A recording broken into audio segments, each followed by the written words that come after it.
Hi and welcome to the Mum Boss Method podcast. I'm Chrissy and I'm back with you this week for another Mum Boss at Home community check-in. So thank you to all of the ladies who have checked in this week. I really appreciate you getting those in on time. If you don't know what I'm talking about, this is how I help the ladies in my Mum Boss at Home community. They get the opportunity to check in with me every week on a Sunday. They fill in a form, and on a Monday I compile all of the feedback for this and I release it as a podcast. So if you think this is amazing, I want this help from Chrissy, then check the show notes and let me know if you want to join us. Okay, so let me start with the wins then. So Hannah had great wins with the choices that she made on holiday. Her food choices, she did aquafit classes and she got loads of walking. She had time to herself as well. So she got up early and went for a 20-minute walk down to the beach before anyone else was up. And having that me time was amazing. And the walk uphill back to the hotel really pushed my body too. It was a fantastic way to start the day. And I really wanted to pick up on this. So firstly, well done, Hannah. That's an amazing achievement and an amazing approach that you had to your holiday, because you still incorporated the things that you enjoyed. You didn't go overboard and you noticed that you still enjoyed your holiday just as much. But the thing I really want to point out is this 20 minutes of you time every morning that you took. Now, this has been a theme that I've been speaking to lots of my clients about over the last couple of weeks, is this real kind of self-care and taking downtime and just, having that time to really wind down, listen to your thoughts, and have that headspace. Because so often we think of self-care as being getting a facial or a pedicure, or I'm going to get my nails done, and yet they're great, but they're not true self-care. Okay. I'd go, I'd stretch with the facial. It's lovely and relaxing, but they're grooming appointments. Okay. True self-care is really giving yourself what you need in the moment. And I absolutely advocate for kind of 15, 20, 30 minutes every day where you can by yourself. And I do this, before anyone else gets up. I do this. I have kind of 15 minutes. I listen to a little meditation. I write my plan for the day, and then I extend that by another 20 or 30 minutes when I walk the dog. So my first dog walk of the day, I never listen to a podcast. I don't listen to anything on my phone. I try not to even look at my phone, and I just have 20 minutes to just walk the dog and think about things. And honestly, that's when ideas come to me. That's when I solve problems for myself. That's when I really think about how I'm feeling about stuff. And when I haven't got time to do that, or I'm feeling a bit rushed, that's when I feel most stressed, is when I miss those things. Now, your you time does not have to look like going out for a walk. I do recommend it does include some kind of movement, but it doesn't have to include going out for a walk. You might not have a dog. It might be absolutely chucking it down. I have no choice. I have to walk in rain, shine, snow, whatever. But really starting to tune in to what it is you need, because every single woman that I work with has a busy and hectic life. Every single woman that I work with has other people that rely on them in the house, in the job, in the extended family. And taking this time for yourself outside of your grooming appointments. Don't get me wrong, I love getting my nails done, I love getting my hair done, but taking that true time and really understanding what it is you need is so vital. So I'm really proud of you, Hannah. Well done. Sarah did another 6k run. Yes, you did. Well done. She resisted cinema snacks. I'd really like to change that language, Sarah, that you actually chose not to eat them, because I know you bought them and you didn't eat them. So let's not use the word resisting. Let's say chose not to eat them, and you focused on upping your protein in your meals this week. Jamie made it through the week, and she's not hiding from me when she'd really like to right now, which is huge progress. I agree, Jamie. Tish said that joining the programme is her biggest win. She's logged how she felt after joining on Wednesday, because the Monday of the week before, so the previous part of the week, was a write-off. However, joining has given her the kick up the bum she needed, and she's feeling really motivated. Amazing. And we're so pleased to have you. Lisa's got 2 wins, so she's not self-sabotaged for over 3 months, and she's had more protein this week. Helen was on holiday, so she wasn't in control of her food. However, she sought out grilled meat and vegetables and ate loads. She had smaller amount of carbs than she normally would, and alcohol than she normally would on holiday. So just something I want to point out from that is that actually you were in control of your food. So whilst you weren't doing the shopping, whilst you weren't, there was a menu put in front of you and you could only choose from that menu, you've made choices within the realm of control that you have. So the reason I'm picking that up is because so often we say, oh, I'm going on holiday or I'm going here and I don't have control. This is all out of my control. Well, it isn't. You still have a menu. Even going out for dinner, you still have a choice over those things. So well done. Jackie's been really unwell. I'm really sorry to hear that, Jackie. And she's got antibiotics from the doctor, but she has... her small win is that she's been on top of her water because she's been unable to eat most of the week. I'm really sorry. I hope you're getting better soon. Steph got 2 of her workouts back in after being unwell. She took it a bit easier but felt really good from doing them. Well done, Steph. Claire ate well and did some healthy batch cooking. Well done. Janet had a more consistent week with food, although she hasn't tracked it. Well done, Janet.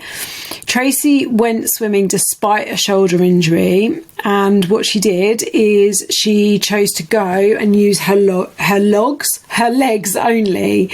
And that meant she was strengthening her legs. She was still getting the exercise in, and she wasn't aggravating the injury. So perfect example of imperfect action, because that could have been an excuse to just not do the exercise at all. So well done. Antonella has been tracking and had no takeaways. Well done, my girl. Well done. Okay, few challenges then. Let's go through those. So a few of you were away on holiday last week, with it being half term in our area. So here's one of the challenges. So coming home's been a challenge. We got back Thursday night, and even though I got up early Friday morning with great intentions and did my food plan, I've let things slip over the weekend, waiting for the food shop to come, having mountains of washing and sorting out to do. Being tired and cold and wanting to just snuggle up on the sofa has led to very little movement and giving in to a couple of takeaways. And I guess the excuse I made in my mind was that I'll just start again Monday, even though I knew the food shop was coming Saturday. Although I knew I was out in London on Sunday and I'd be eating out, I just let Friday and Saturday slide. Okay, so the first thing I would say to this is to absolutely just draw a line under this. Okay, we don't need to beat ourselves up about what's already happened. You've done it. You have... you need to move on. We're on Monday now, so let's not worry about what happened on Friday and Saturday. For future, because we will all be going on holidays or nice long weekends away, or be, doing lovely things going forward. What can you do in order to plan for hitting the ground running when you come back from being away? Okay, so we were away in Barcelona, as people know, a couple of weekends ago. It was only 4 nights, 4 full days, and I cannot tell you how much washing that created. Mainly because we dressed or got dressed twice each day, for the daytime and the evening. So between the 3 of us, that was 8 outfits. which was crazy, and then everything else that goes with it. So I get the mountains of washing. We all know that is what needs to be done when we come home from holiday. You know, we know that the food shopping needs to arrive. Could you have just taken 15 minutes a bit earlier in the week whilst you're on holiday and got that food shopping for Friday, right? And could you have perhaps planned in a dinner knowing you were coming back to rubbish weather in the UK that was a bit comforting? Because believe me, as someone who's been here, you know, I was away in Barcelona last weekend, but I've been back nearly a week. It has been horrible, and all I want to do is curl up under a blanket and be snuggly because it's so cold and rubbish outside. But could you have planned in like some super easy meals for Friday and Saturday and got that shopping a day early?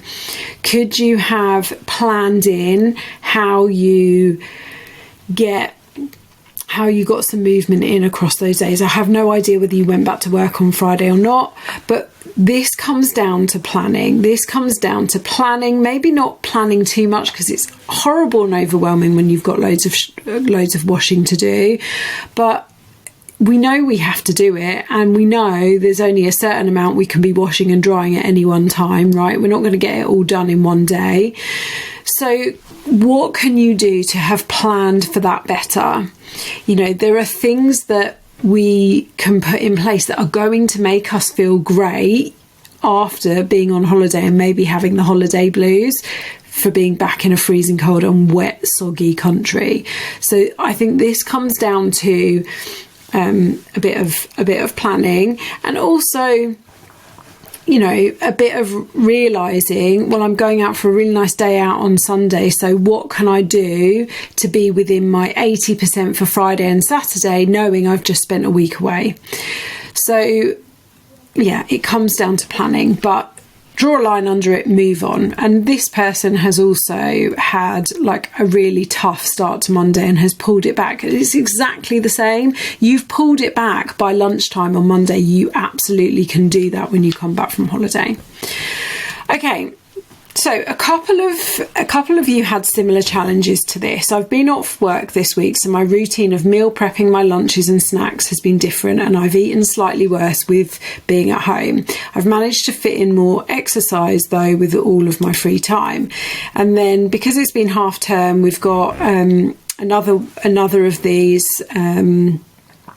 Definitely made the excuse this week with the kids being at home that it makes it harder for me. But I do know if I'd prepped and planned each day better, I could have definitely done better than I did. So I had a really similar conversation with one of my one-to-one clients today, who is actually a teacher. Okay, so this might be applicable to you if you work in a school, if you're a teacher, a head teacher, or if you tend to work term time only and you have the school holidays off. Let's remember that if we are using school holidays as an excuse, kids have, depending on the school they go to, kids have 13 weeks off a year. So that is a quarter of your year. Now, if we work to the 80-20 rule of 80% nutritious, high protein, loads of fruit and veg food that aligns with your goals, and 20% of the stuff that is more enjoyable, you are already on. If you take the school holidays and have those as an excuse to not plan, not prep, and not prioritise the food that is going to help you with your goals, you are already at 25% of the year. And that's not including anything else you might have going on in the other quarters of the year. You'd basically have to be spot on, dead perfect for the rest of the year, for the other 75% of the year, pretty much. And that's not any kind of way for you to be living life as far as I'm concerned. So whilst, you know, the first person here said that they've managed to fit in more exercise with all of their free time, and that's amazing. What I want you to think about is, in this instance, exercise is at the most going to be 10% of your result here. Right, remember, really, your formal exercise is about 5% of your day. Okay, if you did loads more in that week that you were off, you might get it to 7, 8, at a stretch 10%. But your food is where it's at. Your exercise is not what is going to be bringing you your fat loss. That is going to be down to your food. Okay, now, this person has also said that they've been doing some after dinner sugar snacking again. And I've had a look at their food diary. So bearing in mind that this person has done loads more exercise in their week off, their protein, now they've not tracked every day, so I can't give full feedback on every day, but for the days that they have tracked, there's definitely not full tracking there. Their protein has been 71 grams every day. Okay, so we're not hitting the 100 grams. So if you are sugar snacking after your meals, it is because you are not hitting that protein goal. Okay, and your calories have been there or thereabouts on the days that you are on the days you're tracking, but you're not tracking consistently. So, and I had a conversation with this person who feels that they're not making any progress as well. So your protein needs to be at least 100 grams a day. Now, in terms of not making any progress for this person, you are making progress because your measurements have all gone down, or your chest measurements and your waist measurements have gone down. Your weight measurements have gone down from the start. Your thighs have stayed the same, and and your hips have stayed the same. And I know with this person, I reckon they're going to say that their hips are their problem area. And this is what I want to say to this. So I'm bouncing all over here. But our problem areas are our problem areas because that is where our body chooses to take the fat from last. And that's really annoying and we really hate it. But that's how it is. That's why they become our problem areas. That's why, I've traditionally always really disliked my legs, because that's where the fat comes off of last. It always disappears from my face and my collarbones when I go into a calorie deficit, and then from my legs last. And also my glutes, but I don't mind my glutes being a bit bigger. So that's your problem area. That's where it's coming off last. It might not have always come off there last when you were in your 20s, but that's where it's choosing to come off last, because as we age, as our hormones change, therefore so do our bodies. Now, what am I going to say about the calories? We've had a conversation in our WhatsApp group today that, people lost weight before MyFitnessPal. People lost weight before there were kitchen scales. That's all true. We have these tools now to try to help us figure out how and why we maybe are not losing body fat. Okay, and I'm gonna be really clear to say body fat here, because this person might not be losing weight on the scales in the way that they want to, but they have definitely been losing body fat because their measurements are down. So if what we know is that you have tracked a few days in the last week, but not all of the days. So my question to you would be, how consistent were you on the days where you've either not tracked at all or you've not tracked your whole day? And remember, it's not the tracking itself that makes you lose weight or body fat. It is the act of tracking and having that data, and therefore being able to manage. What can be measured can be managed. So if you are tracking accurately as possible, and bear in mind, tracking, scale weight, measurements, there is all a degree of inaccuracy within all of these things. If you're tracking as accurately as possible and consistently, which you're not, that data can therefore be managed. We can therefore, if you say to me, right, I've tracked consistently for 2 weeks and nothing's gone down, I can help you pinpoint that. At the moment, I can't help you pinpoint that because it's not accurate. But I can see your measurements have gone down. So, and we've also had a discussion about this being a scale weight fixation. So you are losing body fat. It's not coming off the area you probably want it to come off of. And that's because that's your problem area. That's because that is where your body is choosing to take it from the least. But what I can see you need to work on, particularly for your after dinner sugar snacking, is that you need to work on your protein levels, particularly for how active you are. And I know this person is really quite active. So I would definitely like you to be looking more closely at your protein levels, at your consistency of tracking. You know, are you going through your day and then not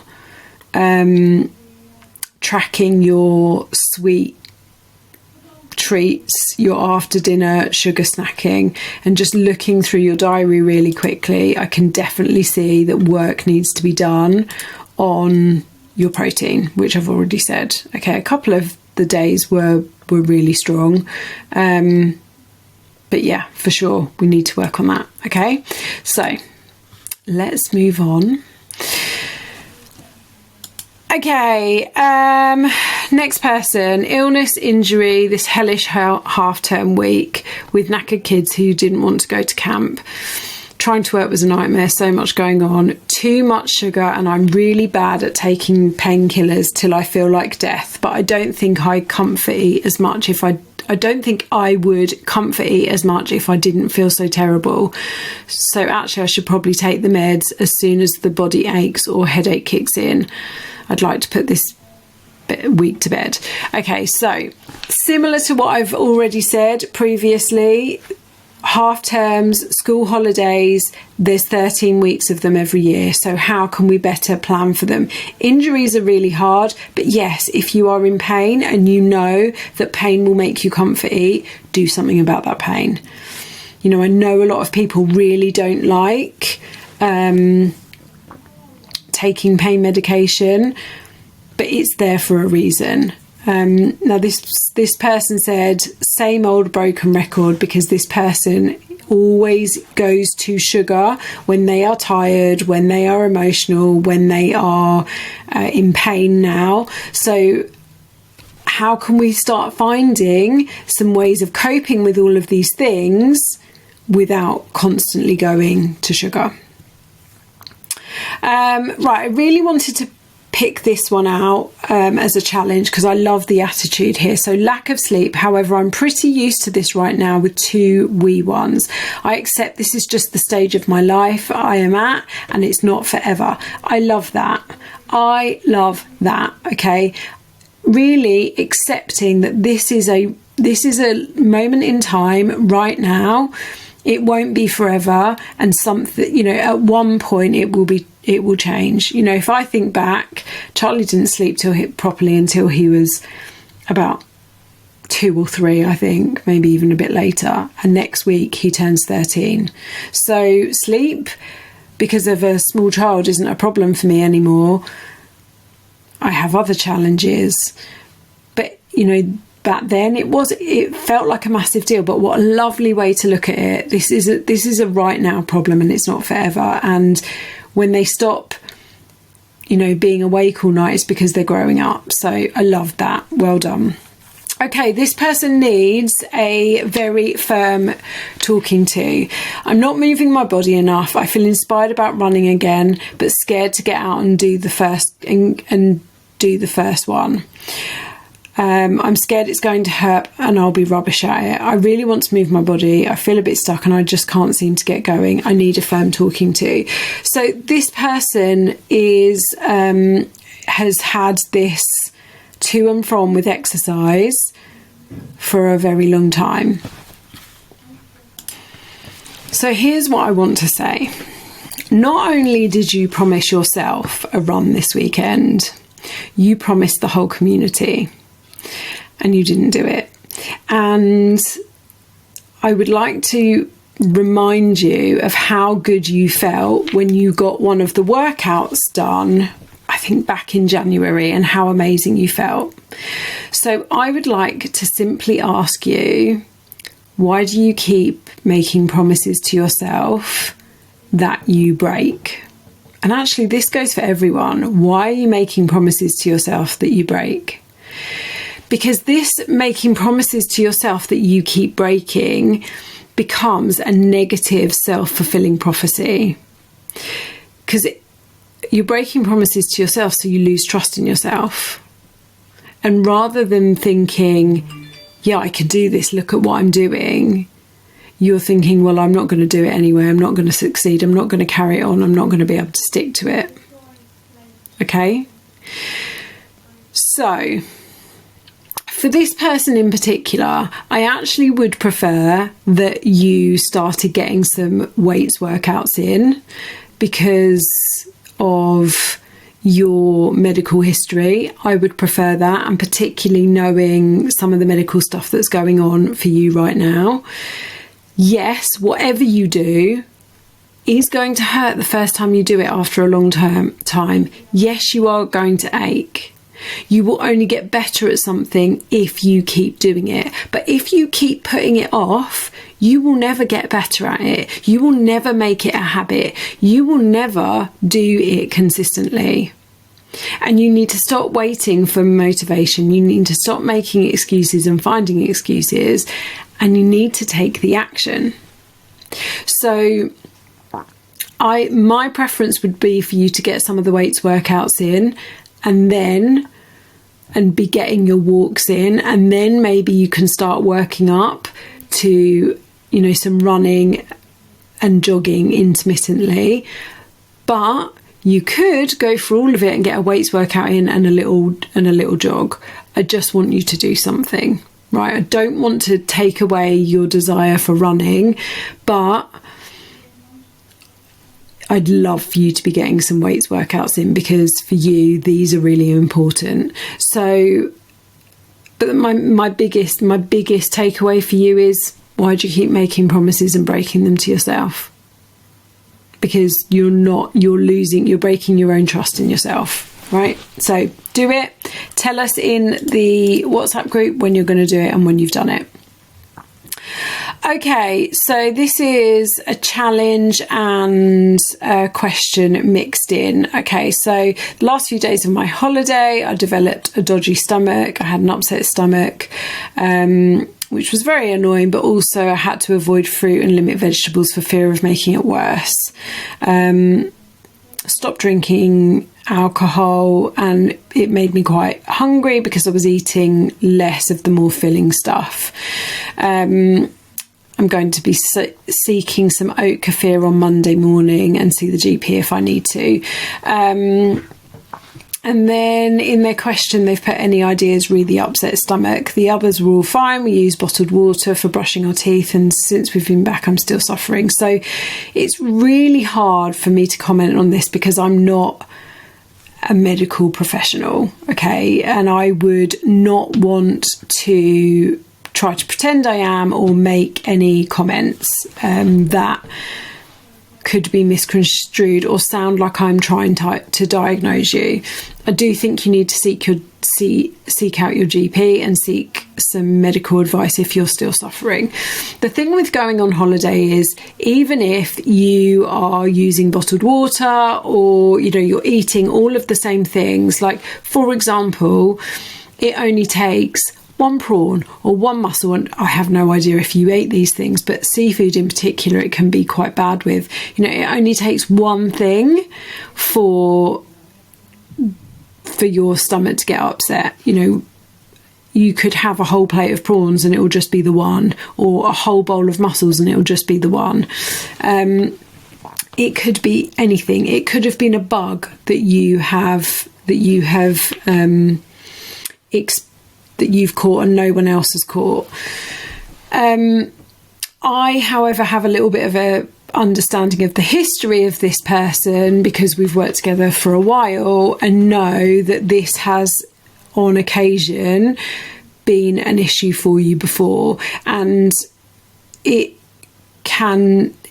sounds that there's some kind of irritation there, and I'm not sure whether you've been experiencing this, but it sounds like this is the first time you've experienced this for quite a while.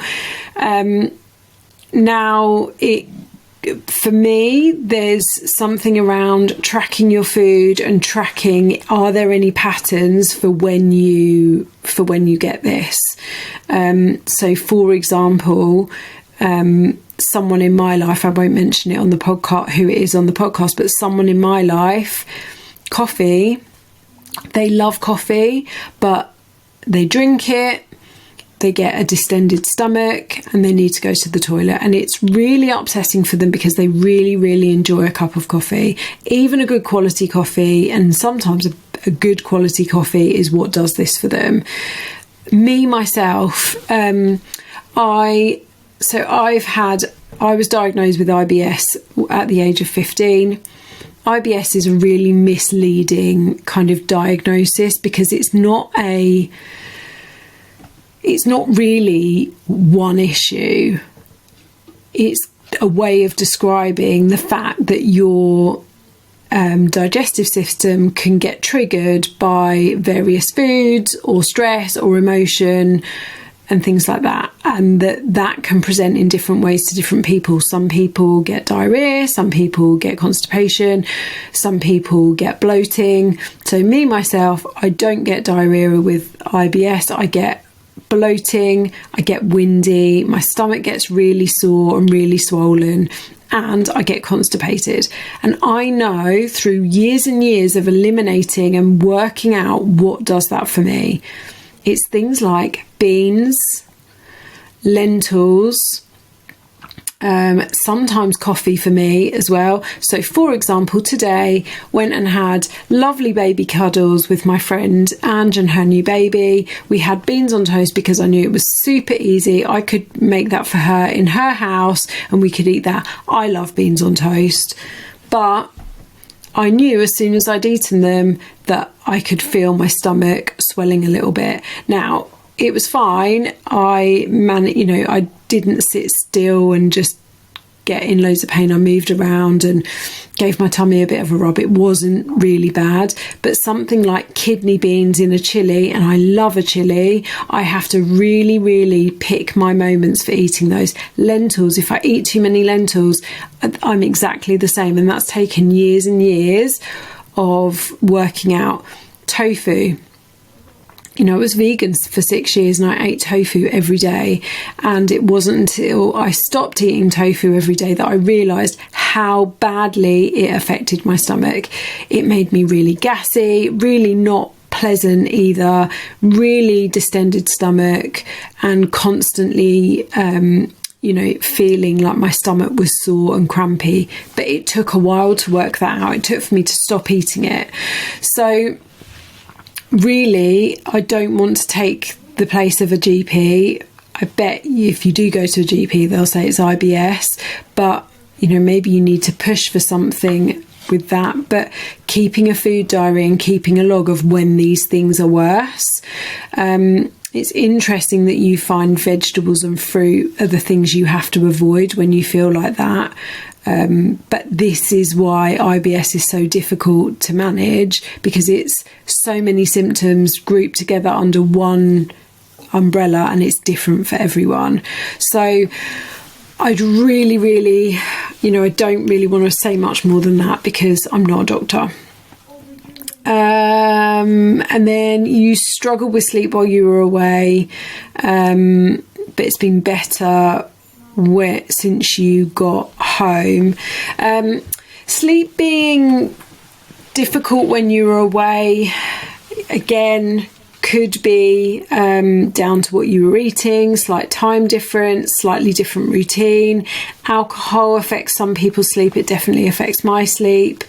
Being somewhere in a different environment could be, but I'm glad that your sleep has been better since you've got back, and I hope your stomach gets better too.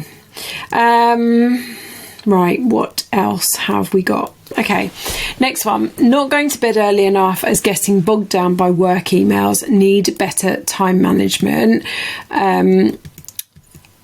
So better time management, maybe. I actually believe that this is about boundaries.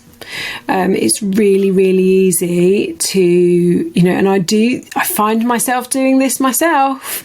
I could work into the late hours of the night, running my own business, wanting to help people, but we need to have boundaries. We need to have boundaries. And that can be really challenging.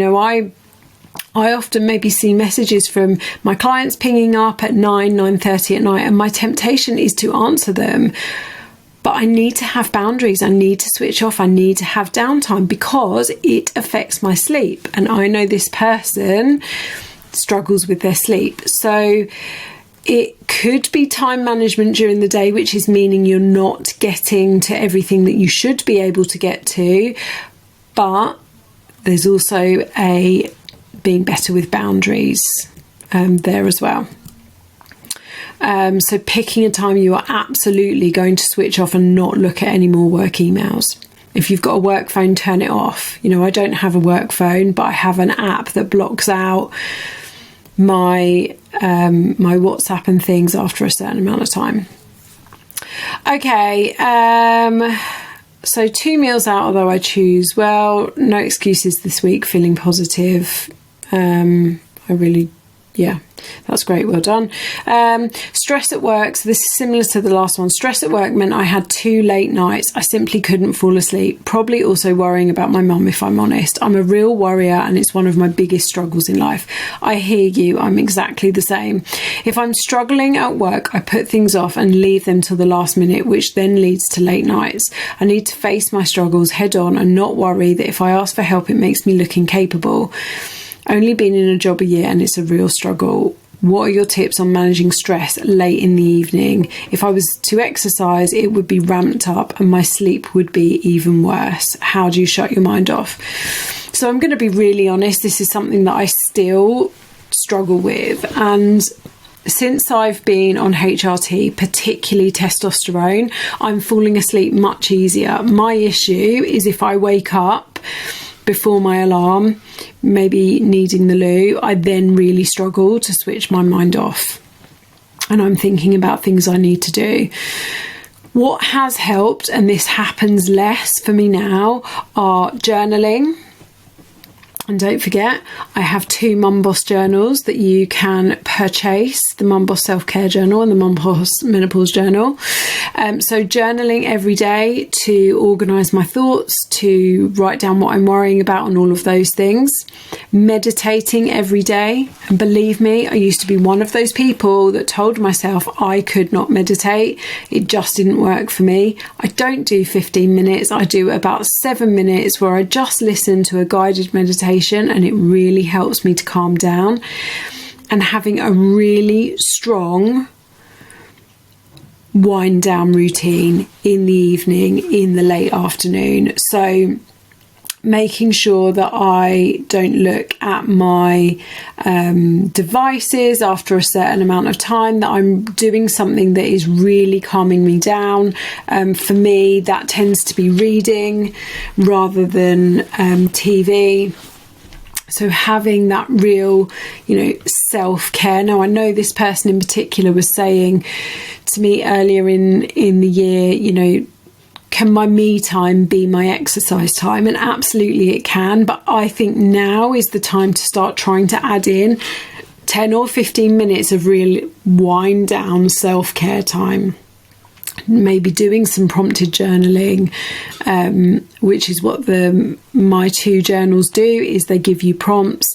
Really being able to write out what you're worried about, what your concerns are, emptying your brain, doing that kind of brain dump really, really helps me. And I do that every morning and every evening, and it takes me just a few minutes.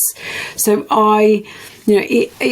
it's not something I've completely fixed, but that is definitely something that has helped me and helped lots of my clients, particularly since I released those 2 journals. So give that a try. Okay, last one then. I find it really difficult to restrain myself when I'm eating out or entertaining. This person had lots of eating out and entertaining at the weekend. So a few things. Eating out. If you know you're eating out, feel free to share with us in the WhatsApp group the menu for where we are. We're all going to join you for where you are going to eat, and we can help you make the best choices. Okay, that's the first thing. And this offer is open to anyone. If you're eating out, you're going somewhere and you want help with your choices, share the menu and let us help you. The second thing is, and I always use things like a pizza with this one, right? So let's say you order a medium Domino's pizza, okay? Are you going to get the same amount of enjoyment from slice number 7 of that pizza as you did from slice number 1 or 2? I'm going to say probably not, right? So we need to think about this when we're eating out and when sorry, that is my phone dinging. Let me put it on silent.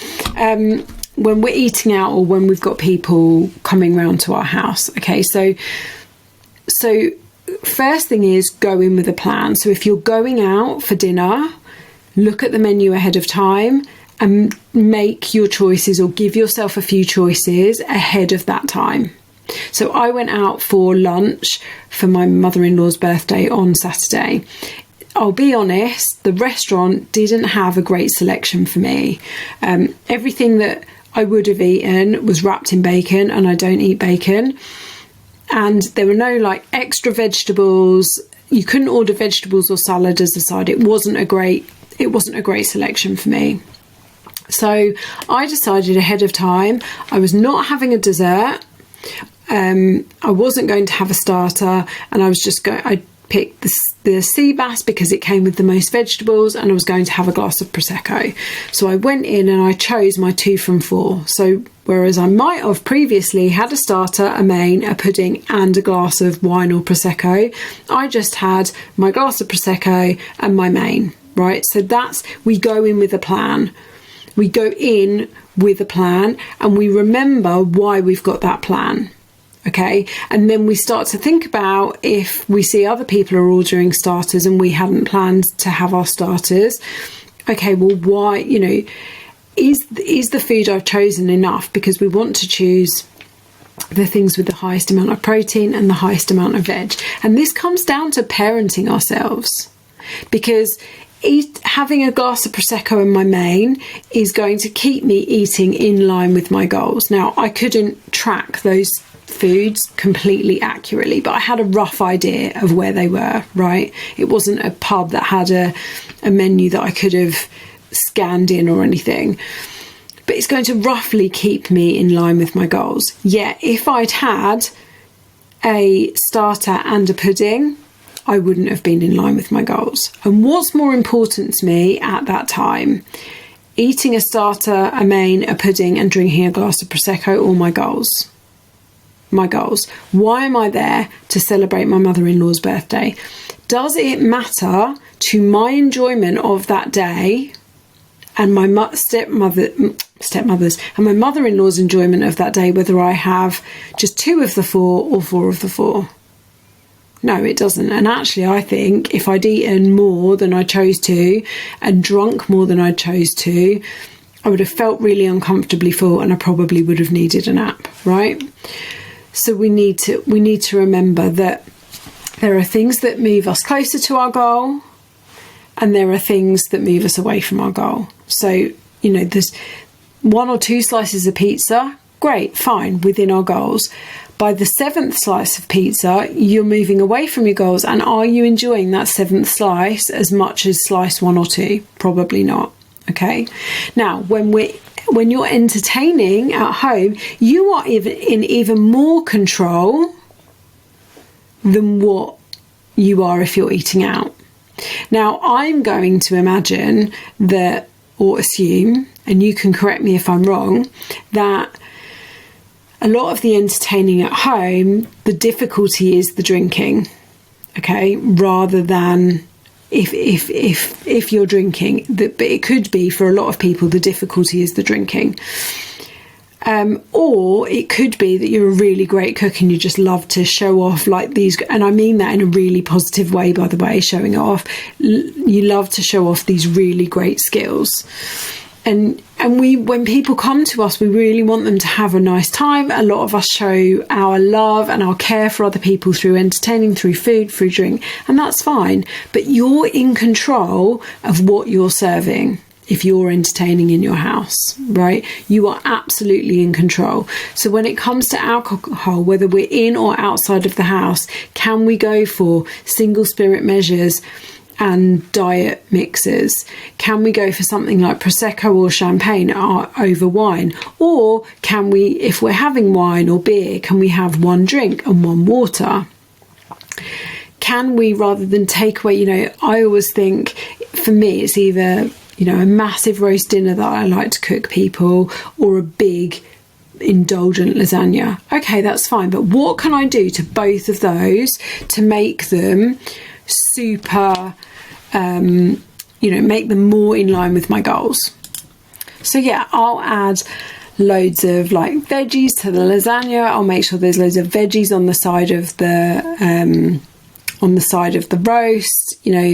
On the lasagna, I'll serve it with salad as well, and then I will still eat my portion of my lasagna, but I won't eat more than I need. So often we feed ourselves until we are full, uncomfortable, and there's no need. And I'll take a serving of the lasagna and a big pile of salad, and I will eat that. I will eat it mindfully. I will enjoy it. I will enjoy the occasion. And then I will stop eating. If I've made pudding, I won't go back for seconds because I'll wait for pudding. But it's really about thinking. So there's like some strategies and tactics, but thinking about what is the most important thing about this situation. Okay, what I've described and what you're describing is entertaining and socialising and eating with people. And that's great, and we show love through that. But if you were with some great family or great friends, would it matter? Perfect example again. Our meal on Saturday, the service was so slow. It wasn't poor service, it was just so slow. There was an hour between ordering our food and receiving our food, right?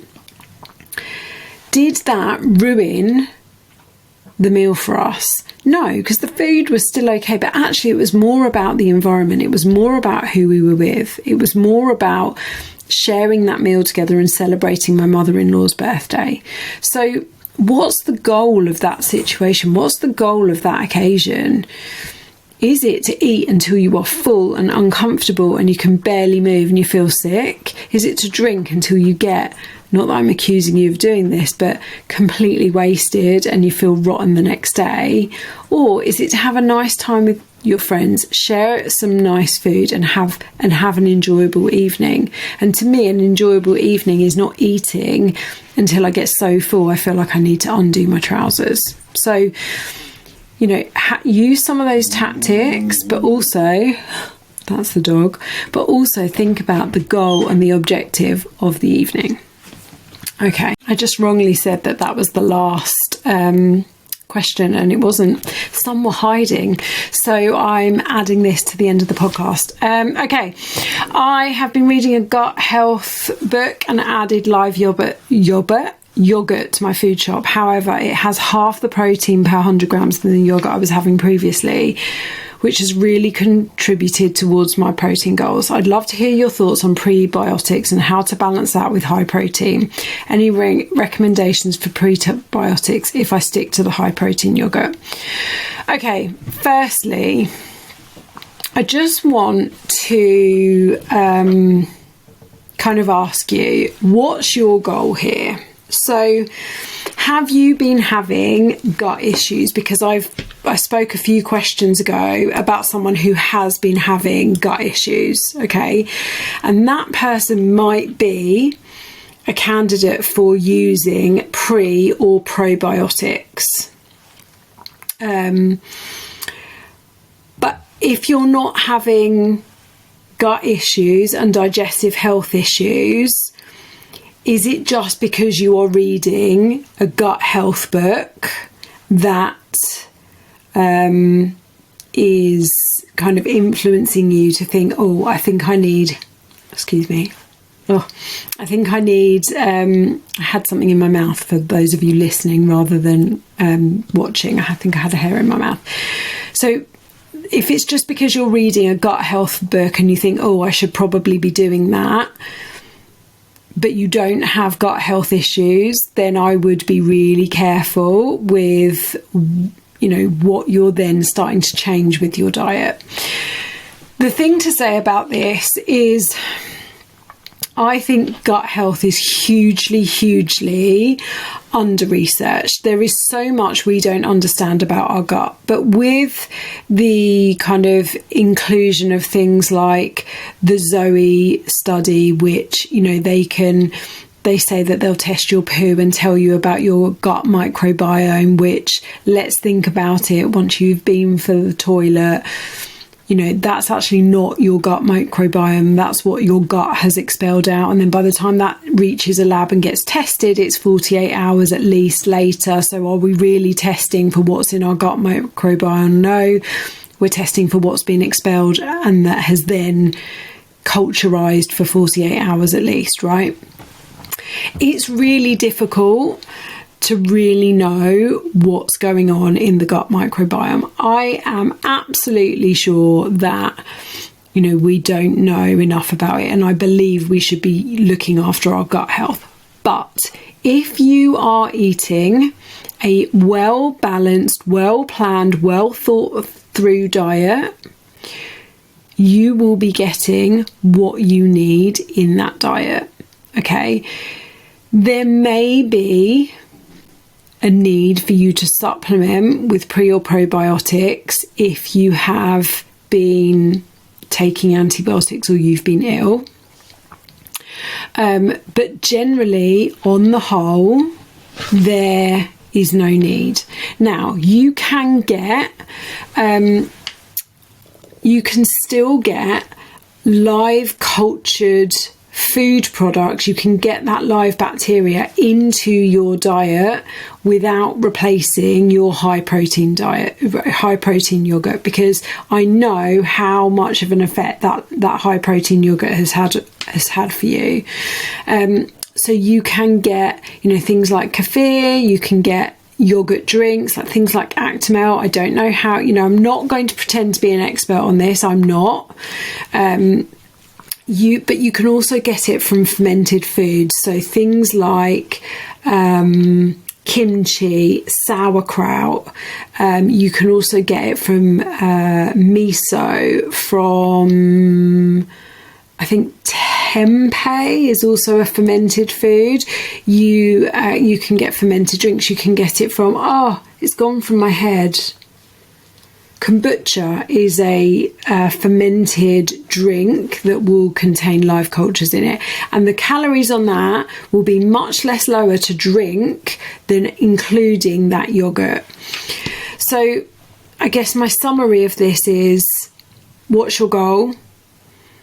Is there a problem with your gut? in which case maybe you should see a doctor rather than reading about it in a book. If it's just that you want to add this in because of what you've read in a book, how trustworthy is that book? Are there research studies cited in that book?